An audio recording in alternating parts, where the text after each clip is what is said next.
Hello my art lovers, this is Ruchi. Welcome back to my channel. Today I'm going to making a very beautiful and easy painting for beginners. If you are beginners, please don't skip this video. Watch full video. Okay, my art lovers, so let's get started.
Okay friends, तो ये पेंटिंग हो चुकी है हमारी कंप्लीट।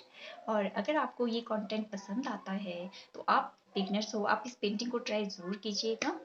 और मैंने जो ये पेंटिंग बनाई है ये एक्रेलिक पेपर पे बनाई हैं। आप चाहो तो कैनवस भी यूज़ कर सकते हैं, लेकिन हाँ कुछ बातों का आपको ध्यान रखना है। जैसे कि आप बिगनर्स हो तो आपको अभी बड़े साइज़ की तरफ नहीं जाना है। आपको जो पेंटिंग है वो स्मॉल साइज़ पे ही बनानी है। ठीक है, आप A5 साइज़ ले लो या A4 साइज़ ले लो, जो कि बेस्ट है बिगनर्स के लिए। और ब्रशेस भी मैंने इसमें round and flat brush use की हैं। मोस्टली यही ब्रशेस यूज़ होती है पेंटिंग में। बिगनर्स के लिए मैंने और भी कई सारे कंटेंट्स वहाँ पे डाल रखे हैं, तो आप वहाँ पे जाके विजिट कीजिएगा। और हाँ, अगर आपको मेरी वीडियोस पसंद आती हैं तो लाइक एंड शेयर करना ना भूलें। एंड अगर आप न्यू हो इस चैनल पे तो सब्सक्राइब करना तो बिल्कुल भी ना भूलें। ओके, फिर मिलते हैं नेक्स्ट वीडियो में, तब तक के लिए बाय बाय।